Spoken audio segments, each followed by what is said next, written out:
Nouvelle-Calédonie, actualité. Sonia Baquès se lance dans la course aux élections sénatoriales. La présidente de la province sud et secrétaire d'État à la citoyenneté vient d'en faire l'annonce. C'est la 3e candidature de la mouvance non indépendantiste. Les détails dans quelques instants. C'est les vacances et en cette période, nombreux sont ceux à rentrer à la tribu. Pour certains, il faut traverser la mer. Dans la famille Vama, on utilise son propre bateau pour rejoindre l'île des Pins. Installés à Nouméa pour leurs études et le travail, Romain et ses proches font régulièrement la traversée. Nous les avons suivis lors de leur dernier voyage. Et enfin, place à votre rendez-vous du mercredi, Wageri. Cédric Thiéa est allé à la rencontre d'une des doyennes de Pointe-Boute. Grâce aux souvenirs de cette mamie de 92 ans, d'origine japonaise, nous découvrirons une partie disparue du village. Je vous le disais, Sonia Baquès est candidate aux élections sénatoriales.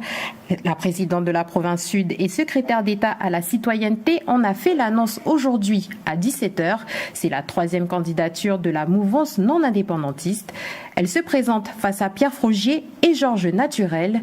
Écoutons-la, elle est au micro de Vanessa Kédé. J'annonce ce soir ma candidature aux élections sénatoriales.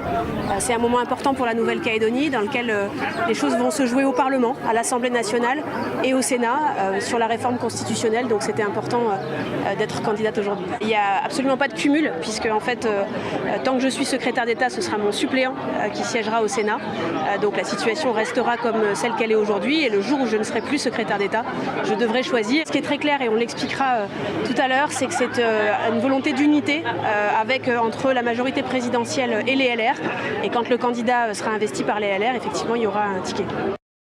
Pour l'heure, le nom de son suppléant n'a pas été dévoilé. Un moratoire pour encadrer les pratiques au parc naturel de la mer de Corail. C'est ce qui a été adopté par le gouvernement aujourd'hui.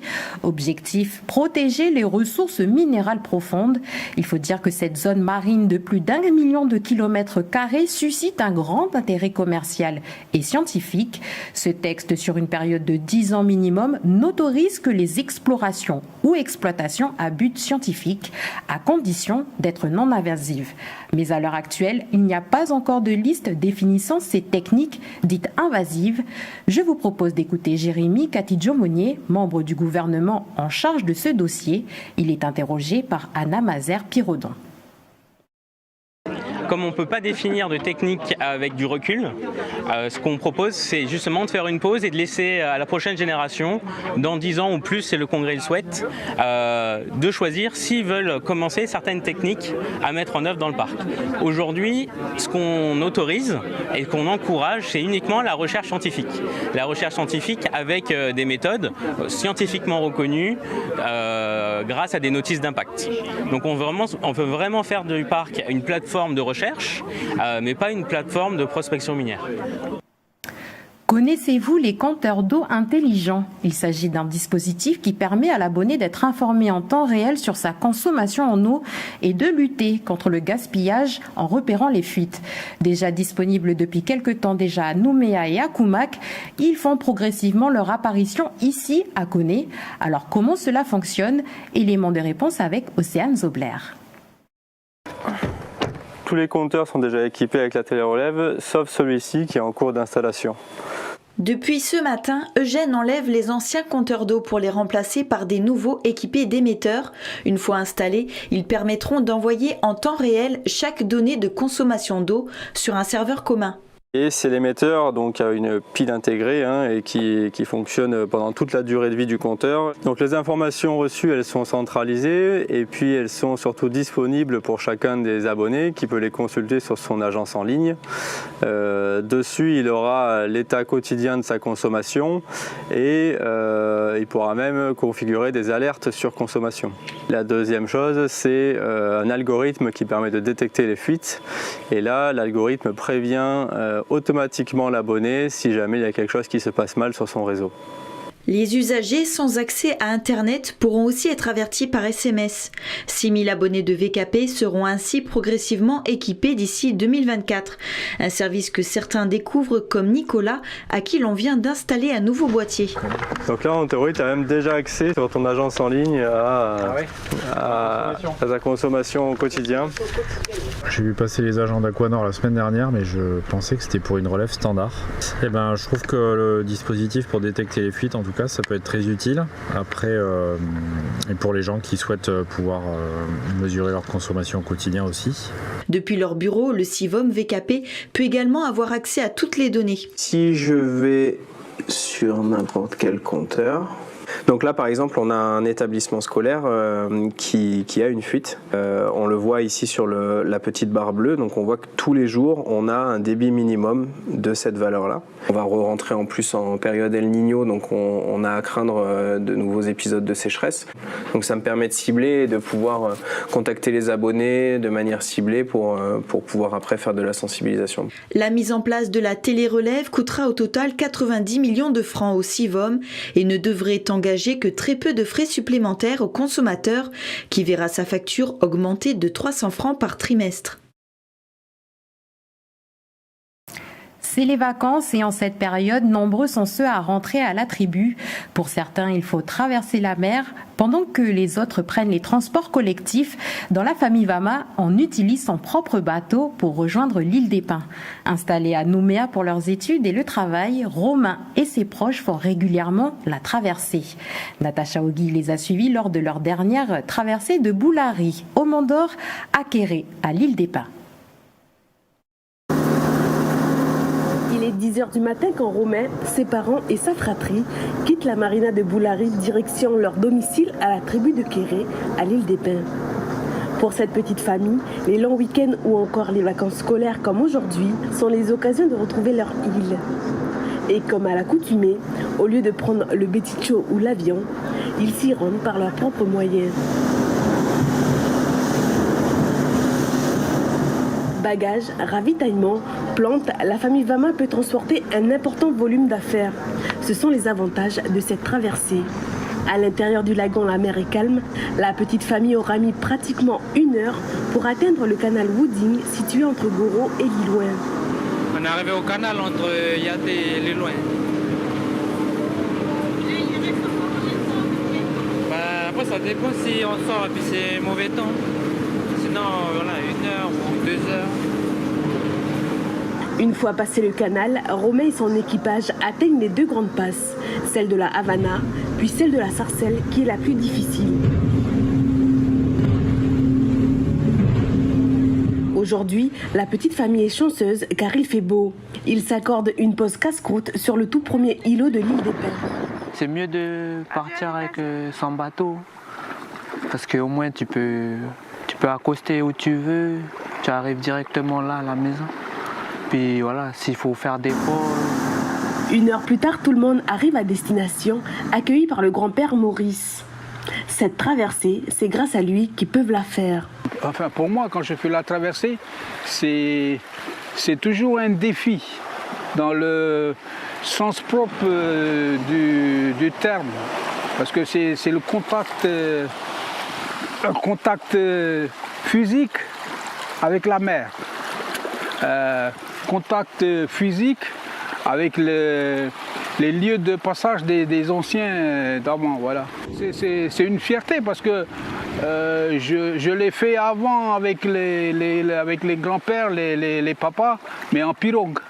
Après, on a fait avec le bateau moteur. Quand les bateaux moteurs sont arrivés, je l'ai fait aussi. Et puis aujourd'hui, je continue à faire avec mes petits-enfants. Voilà.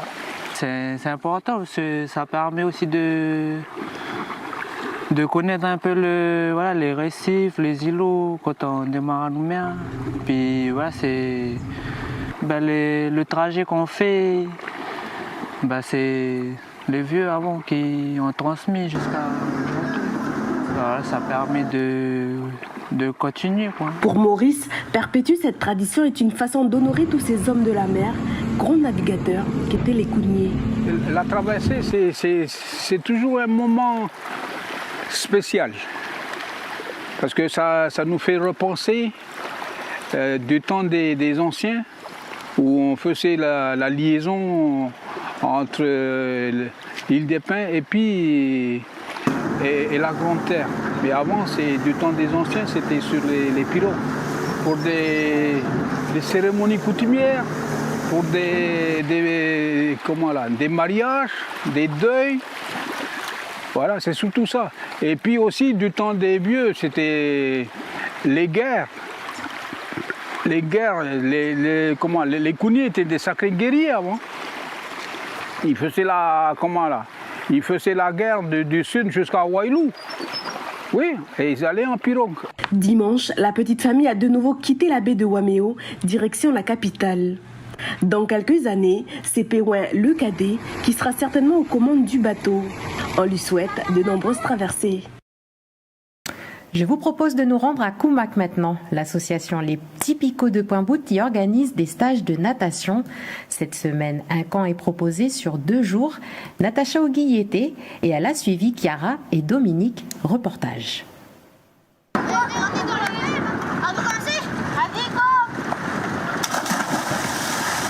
Les 19 enfants de l'association Les Petits Picots de Pointe-Bout découvrent la piscine d'eau de mer de Koumak. Depuis hier, ils sont en déplacement sur la région Grand Nord. Objectif pour ces petits nageurs, évoluer dans un autre cadre que celui de la piscine de Pointe-Bout. Alors ce que ça leur fait travailler techniquement, bon déjà c'est de ne pas avoir d'appréhension puisqu'on est sur quand même l'apprentissage de la natation. Nager en milieu naturel, c'est quand même important, l'objectif. Et là, ça leur permet de travailler sur des appuis qui sont un petit peu différents, puisqu'ils n'ont pas de repères ici, par exemple, dans une piscine comme celle-là, ils n'ont pas de repères au fond. Donc ils sont obligés d'avoir des aptitudes un petit peu différentes au niveau des repères et au niveau des appuis dans l'eau. Une expérience intéressante pour Chiara. Oui, il y a plus de courant. Donc plus de pression, c'est plus difficile de nager et l'eau elle est glacée. Ce stage se tient sous forme de camp et après une veillée, les élèves ont passé une nuit au centre d'hébergement de Koumak. En parallèle des activités nautiques, l'association en a profité pour faire découvrir aux enfants d'autres disciplines comme l'escalade. L'objectif du stage est aussi de leur faire découvrir la région de Koumak. Même si la base de nos séjours, de nos stages de natation, ce sont des stages de natation, c'est la base de l'activité. Après, on ne peut pas les faire nager pendant toute une journée. Donc on l'agrémente avec des activités. En parallèle, ça nous permet de travailler sur le groupe, ça nous permet de travailler sur l'individu, le voir dans un contexte qui est un petit peu différent. Et donc là, c'était une rando qui était proposée sur les roches Notre-Dame. Balade qui a conquis Dominique. C'était bien parce que j'étais courageux, parce que je ne suis pas très habituée. Après, j'ai commencé à m'habituer et voir des endroits qu'on n'a jamais vus dans les montagnes. Et comment tu les as trouvés ces endroits ? Ultra chouette. La semaine prochaine, l'association accueillera les enfants de la tribu de Waté. Pour les intéresser, sachez qu'il reste encore des places. Outremernews.fr, le site de l'actualité Outre-mer, 24 heures sur 24 et 7 jours sur 7. Retrouvez la chaîne Outremer News sur YouTube.